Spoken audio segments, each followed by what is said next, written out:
warahmatullahi wabarakatuh. Waalaikumsalam. Alhamdulillahirrabbilalamin. Hari ini kita punya kesempatan mahal bisa bertemu dengan Direktur Digital Telkom yang fenomenal. Karena dalam usianya yang 34 tahun, Mas Muhammad Fajrin Rashid ini diminta oleh Menteri BUMN untuk menjadi salah satu direktur di Telkom, tepatnya jadi direktur digital. Dan ini satu hal yang luar biasa, dan dalam materi ini saya memang sangat ingin mengeksplor Mas Fajrin.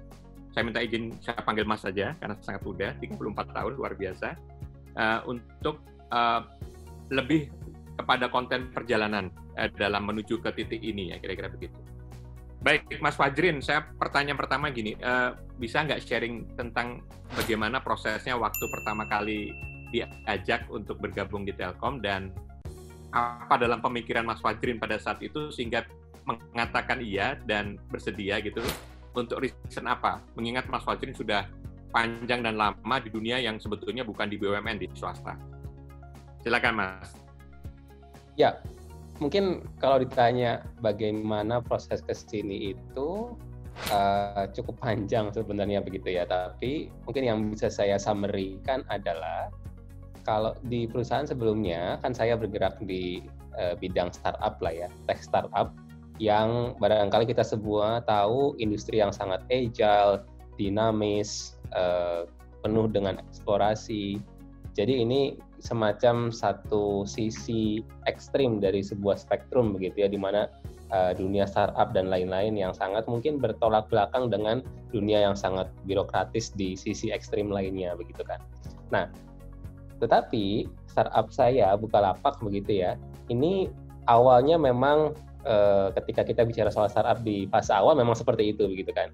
Tetapi sebuah startup yang kemudian tumbuh begitu ya, tentu juga perlu akhirnya belajar mengenai good corporate governance dan lain-lain begitu ya. Terlebih apabila startup itu ingin meraih pendanaan baik itu private maupun IPO begitu ya. Mesti diaudit dan lain sebagainya. Jadi yang tadinya di paling ekstrim ini, startup tadi itu pun mulai tumbuh ke tengah begitu ya, mulai belajar good corporate governance dan lain sebagainya. Di satu sisi mungkin Telkom dulu lah ya, atau perusahaan BUMN kebanyakan ini di ekstrim yang kanan tadi begitu kan. Iya. Yeah. Nah, Telkom ini justru sebaliknya ingin bergerak ke arah tengah tadi gitu kan. Karena tadinya mungkin Telkom perusahaan telco begitu ya, ke depan ingin bergerak ke arah digital, sehingga mau nggak mau memang mesti bergerak ke tengah tadi. Mesti memiliki spirit agile, agile ways of working begitu ya, dan lain-lain yang selama ini saya banyak main di sana tadi begitu kan. Nah itu yang membuat saya kemudian tertarik begitu ya, karena barangkali selama ini saya ada di dunia sini gitu ya, kemudian Telkom ingin bergerak ke arah sini gitu kan. Jadi satu sisi ini saya pikir adalah hal yang sangat menarik untuk bagaimana memperkenalkan atau menularkan apa yang selama ini saya dalami begitu ya di dalam perusahaan BUMN seperti Telkom itu. Tentunya tidak semua hal yang katakanlah dilakukan di perusahaan saya sebelumnya dulu bisa langsung saya terapkan di sini begitu ya. Karena masing-masing memiliki karakteristik culture dan lain-lain yang unik begitu kan. Tapi bagaimana meramu the best of both worlds itu mungkin yang menjadi tantangan sekaligus peluang yang menarik bagi saya. Ya. Selain itu ada aspek ini nggak, Mas Fajrin? Jadi karena diajak nih, karena memang ini kayaknya match banget yang Bukalapak selama ini juga bergeraknya menjadi perusahaan besar yang harus GSTG-nya kena, ya jadi semakin kayak lebih ke birokrasinya juga didapat, tetapi di sisi lain Telkom juga pengen agile seperti halnya swasta. Pas banget nih. Tapi ada spirit juga yang berkaitan dengan kontribusi nggak nih? Karena kan pasti dengan di Telkom yang BUMN, pasti kan ada isu tentang lebih nasionalismenya terasa nih. Mau nggak mau mikirnya tentang kenegriannya lebih. Nah itu apakah terpikir juga pada saat itu? Gimana Mas? Itu sesuatu yang saya juga miliki begitu ya dalam hal ini. Ketika membangun startup begitu ya, saya melihat memang kalau secara generalnya begitu ya, saya melihat industri startup itu akan lebih memperoleh kemungkinan berhasil ketika kita memiliki why yang jelas atau tujuan yang besar begitu ya. Karena barangkali nih sekarang kan startup sudah populer lah ya, sudah ngetren gitu kan. Yeah. Ada orang-orang yang pengen bikin startup karena merasa wah ini jalan pintas untuk cepat sukses, cepat kaya nih begitu ya. Karena mungkin melihat wah ini founder-founder startup yang muda tapi terkenal dan lain-lain begitu kan. Nah, tapi yang barangkali sebagian orang ini lupa adalah kalau kita bicara soal startup 90% lebih itu kan sebenarnya gagal gitu ya. 90% lebih itu tutup gitu. Di balik satu katakanlah Gojek gitu ya, mungkin ada 50 atau 100 orang yang mencoba membuat Gojek dan gagal. Itu adalah faktanya begitu kan. Nah, saya berulang kali menyampaikan kepada teman-teman yang ingin membuat startup, kalau ingin membuat startup, tolong miliki why atau visi yang jelas begitu kan. Jadi prinsip ini pun saya dan teman-teman ketika membuat Bukalapak coba terapkan begitu kan. Kayak kami dari awal memang mengembangkan Bukalapak itu tidak hanya tadi ya karena merasa bahwa ini adalah peluang yang bagus begitu ya, tapi kita merasa bahwa memang ekonomi kecil menengah di Indonesia ini butuh dibantu melalui digitalisasi. Sehingga dari awal memang bukannya bermaksud bagaimana gitu ya, memang semangat nasionalisme itu ada lah dalam kami para founder Bukalapak. Nah, ketika mendiskusikan soal Telkom ini, saya berpikir bahwa ya ini adalah bentuk kontribusi saya yang lain saja begitu kan. Sebelumnya saya berkontribusi melalui Bukalapak dan alhamdulillah Bukalapak telah membantu sekian juta UKM Indonesia melalui digitalisasi begitu ya. Saya melihat bahwa di Telkom pun saya ternyata dapat memberikan kontribusi begitu kan. Dari mulai yang paling sederhana begitu kan, kita sebagai BUMN mampu memberikan dividen bagi negara gitu kan. Di lain pihak kita juga melihat banyak sekali nilai-nilai atau value-value yang kita berikan bagi masyarakat Indonesia melalui layanan Telkom. Jadi itu pun menjadi pertimbangan saya begitu ya, dan itu yang kemudian juga membuat saya di samping alasan yang sebelumnya gitu ya, tertarik untuk bergabung bersama BUMN dalam hal ini Telkom. Keren. Jadi memang isunya kalau menurut saya ketika the reason atau why-nya tadi menjadi sesuatu yang kuat, apalagi dikaitkan dengan kebutuhan orang banyak, ya, ada unsur sosial dan nasionalisme di sana. Gerakannya menuju ke sana ini jauh lebih tahan banting kelihatannya, lebih tahan banting, lebih tidak kenal menyerah. Karena kalau saya lihat Bukalapak, kalau nggak salah Mas Fajrin sudah 10 tahun di sana sebelum ke Telkom ya, betul ya? Dan itu pasti di awal-awalnya berat banget gitu. Di awal-awalnya berat banget, banting-bantingannya luar biasa. Saya yakin di awal revenue-nya juga nggak jelas, kira-kira begitu dan seterusnya. Nah, jadi ada reason why yang menyebabkan mungkin semangatnya tidak pernah kunjung putus. Ada hal lain nggak ya, kalau boleh dikasihkan tips nih, karena menyangkut milenial nih, kebetulan audiensnya nanti banyak milenial. Salah satu bagian yang sering saya soroti dari milenial itu adalah daya tahan untuk tidak kenal menyerah.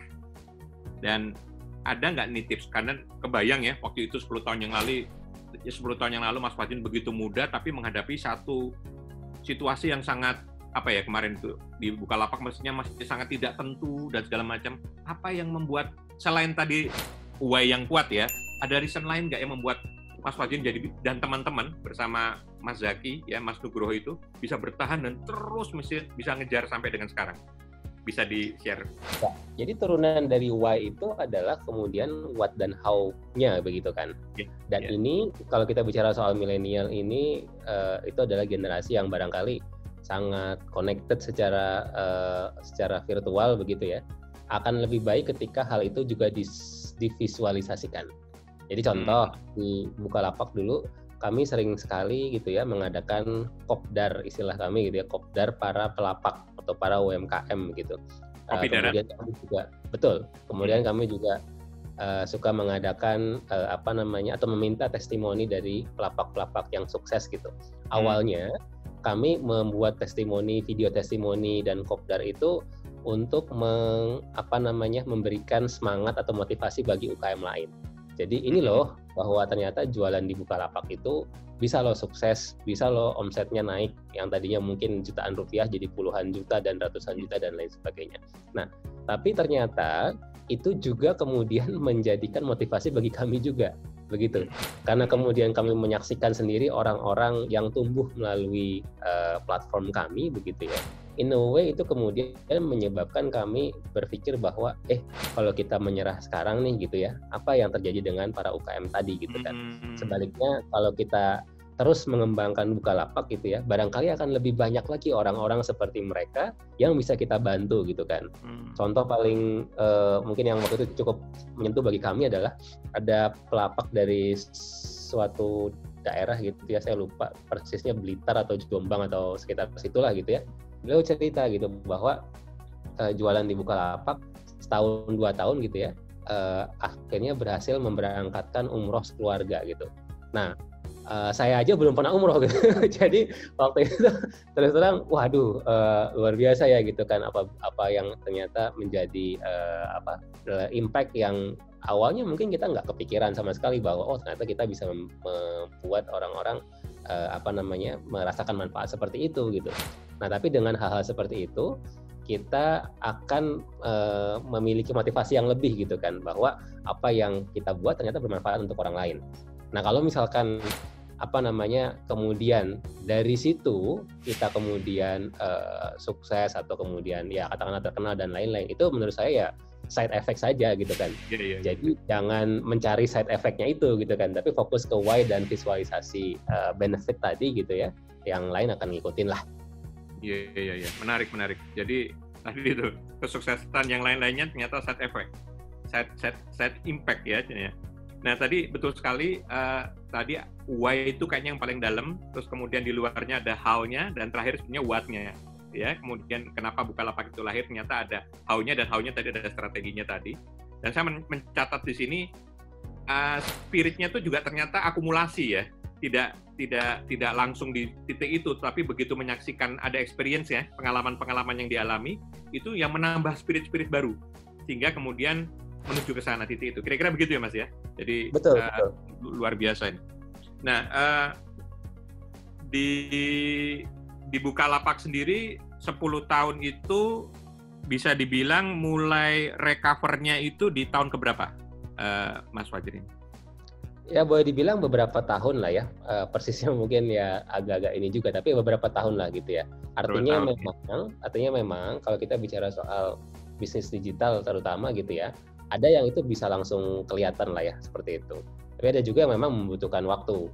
That's why dari sisi pendanaan pun banyak kemudian industri yang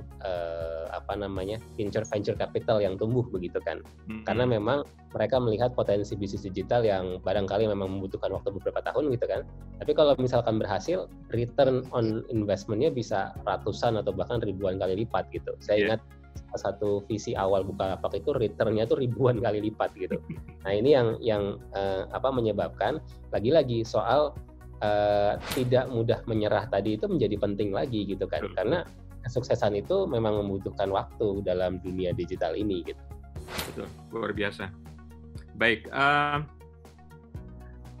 kan ini kan tadi ada cerita tadi bagaimana pendanaan itu juga tergantung dari ada pihak yang memang mungkin di era itu belum terlalu teredukasi juga nih funder untuk masuk ke situ. Saya jadi ceritanya ingat seperti Jack Ma dapat Masayoshi Son yang kemudian bisa nempel ke sana. Ini kan kayak ada, kalau boleh agak sedikit teori ya, hukumnya tuh seperti kayak the law of attraction. Jadi ada hukum tarik menarik, what you would become what you think about. Jadi gimana mikir ke sana dapatnya ke sana. Nah, itu dirasakan nggak sama Mas Fajrin ketika berpikir keras ke sana, ada saja pertolongan Allah yang kemudian menuju ke sana dan didapatkan ke sana dalam perjalanan kemarin itu di Bukalapak?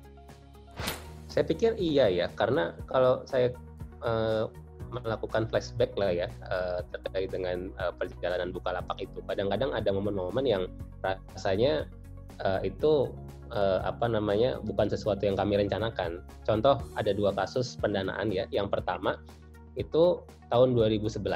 Itu benar sekali ketika itu tuh belum ada industri venture capital seperti sekarang gitu kan. Belum ada event-event hackathon dan lain-lain. Jadi mencari investor itu sangat-sangat sulit. Sampai akhirnya kita berpendapat ya sudahlah, kita funding sendiri saja gitu kan.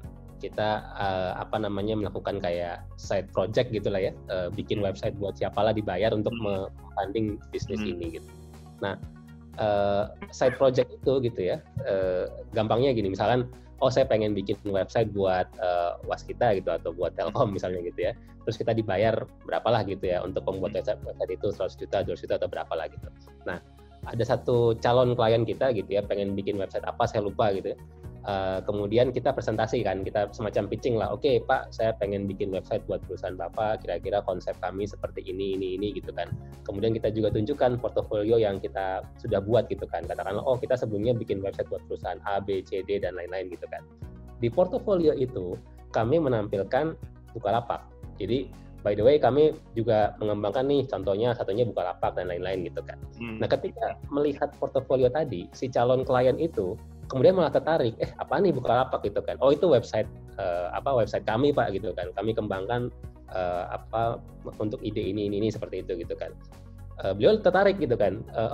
Saya pengen bergerak di bidang ini gitu kan. Boleh nggak kita diskusi lebih lanjut soal ini gitu kan? Jadi long story short, 3 atau 4 bulan kemudian orang ini akhirnya menjadi visi pertama Bukalapak gitu.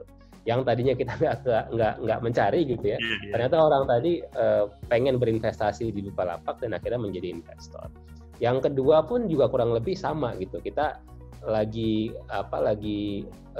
nggak nyari investor lah ya, katakanlah gitu kan. Kemudian investor tadi gitu ya browsing di LinkedIn atau di mana saya lupa gitu kan, kemudian ketemu apa nih Bukalapak gitu kan. Coba deh kamu cari kontaknya gitu kan. Akhirnya ketemulah kami dan ngobrol-ngobrol akhirnya menjadi investor juga. Nah, ini ketika Bukalapak belum terkenal gitu kan. Jadi karena kalau sekarang kan mungkin orang udah tahu Bukalapak ya, tinggal orang mempertimbangkan apakah mau invest atau enggak gitu kan. Pada saat itu orang belum tahu Bukalapak tapi kemudian kayaknya tertarik dan kayaknya menarik dan akhirnya diskusi-diskusi dan akhirnya menjadi investor. Nah, hal seperti itu memang saya pikir ada gitu ya, ada terjadi gitu kan. Tentu kita harus siap juga gitu kan, karena kan istilahnya ini kalau dibilang keberuntungan ya pasti ada takdir dari yang di atas gitu kan, tapi kita harus siap menjemput dari keberuntungan ini gitu kan. Karena kalau misalkan tadi kita misalkan diajak diskusi kemudian kita nggak siap ya orang-orangnya akhirnya nggak jadi invest juga gitu kan. Iya. Ya menarik karena di saat itu investor belum sangat teredukasi untuk yang dunianya seperti itu, ya kan? Jadi saya tadi mengatakan ini betul-betul ada unsur energi positif yang ketarik ya di energi positifnya orang lain juga sehingga jadi connect.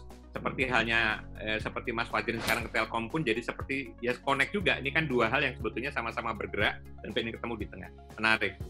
Mas Fajrin sekarang saya mau geser lagi ke sedikit ke background dikaitkan dengan dunia pendidikannya Mas Fajrin yang menurut saya juga keren banget ya. Mas Fajrin dulu di Teknik Informatika ITB, ya kemudian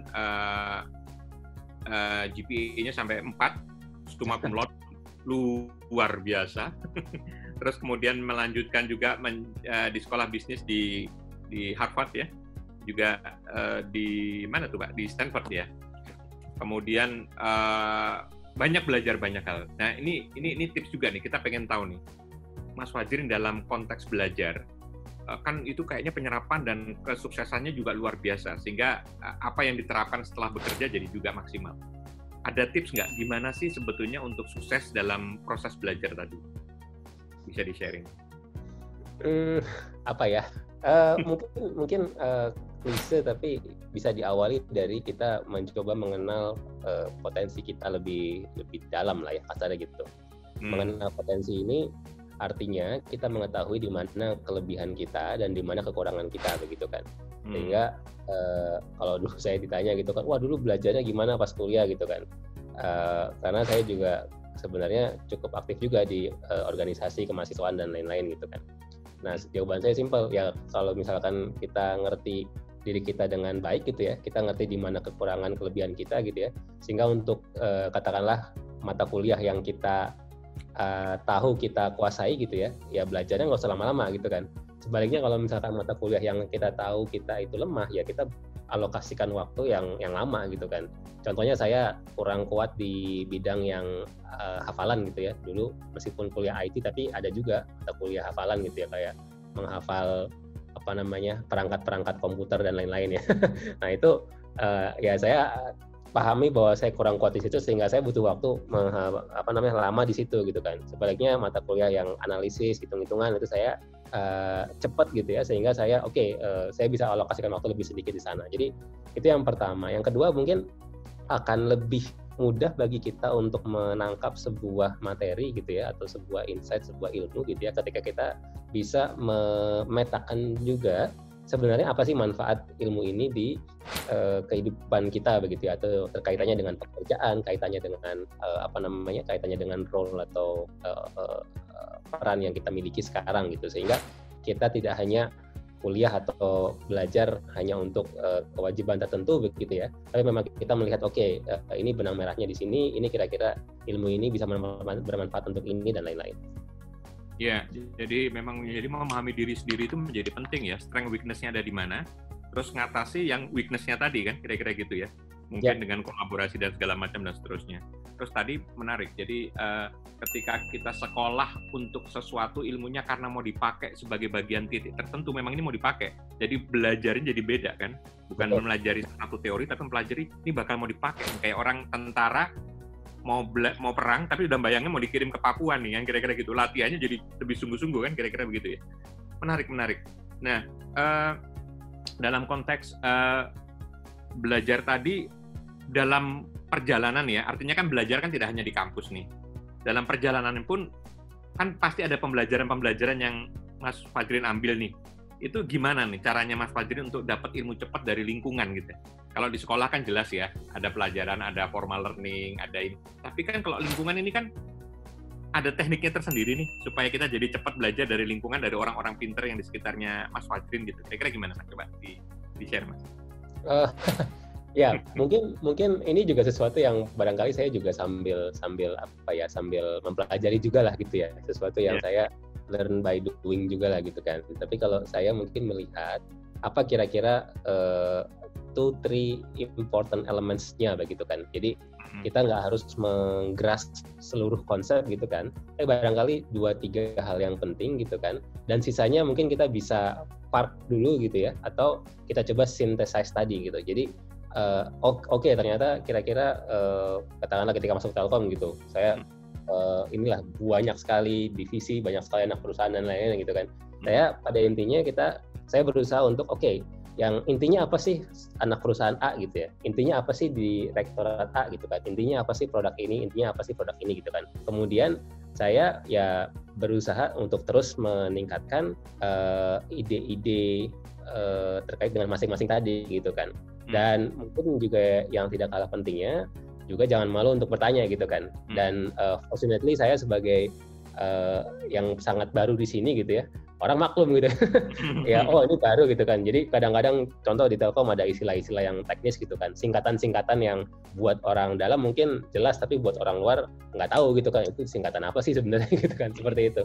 Nah, itu mungkin ya, jadi jangan ragu juga untuk bertanya gitu kan, atau mengungkapkan ide-ide yang mungkin terdengar konyol, tapi barangkali itu sesuatu yang barangkali bermanfaat untuk didiskusikan. Poin penting, jangan sungkan bertanya, banyak bertanya ya. Jadi itu satu poin penting, meskipun sudah director gitu kan, nggak usah sungkan bertanya.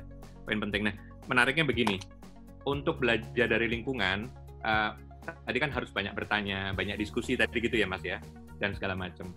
Nah ini tantangan juga nih, karena kebetulan kalau dalam penelitian kita nih, anak-anak milenial yang usianya sama Mas Fajrin, ya more or less ya, kelompok-kelompok milenial Gen Y apa Gen Z itu punya satu kendala penting, itu karena memang dia lahir di era digital. Beda dengan saya nih yang udah kolonial ya, di era digital, budaya komunikasi semuanya dengan gadget itu sudah biasa gitu ya, sehingga punya kelemahan dari face to face communication sebetulnya. Itu kan yang terjadi, apalagi kan dunianya Mas Fajrin begitu banget memang, yang mengembangkan semuanya dalam konteks digital platform dan segala macam. Punya tips nggak nih sebetulnya gimana ya para milenial Indonesia ini agar bisa punya spirit untuk merubah gaya komunikasinya yang seperti sudah Mas Fajrin lakukan, jadi mudah bertanya, mudah diskusi. Kayaknya kalau dari gayanya ini kayaknya gaya kolonial nih, bukan gaya milenial nih, seolah-olah begitu ya. Coba Mas,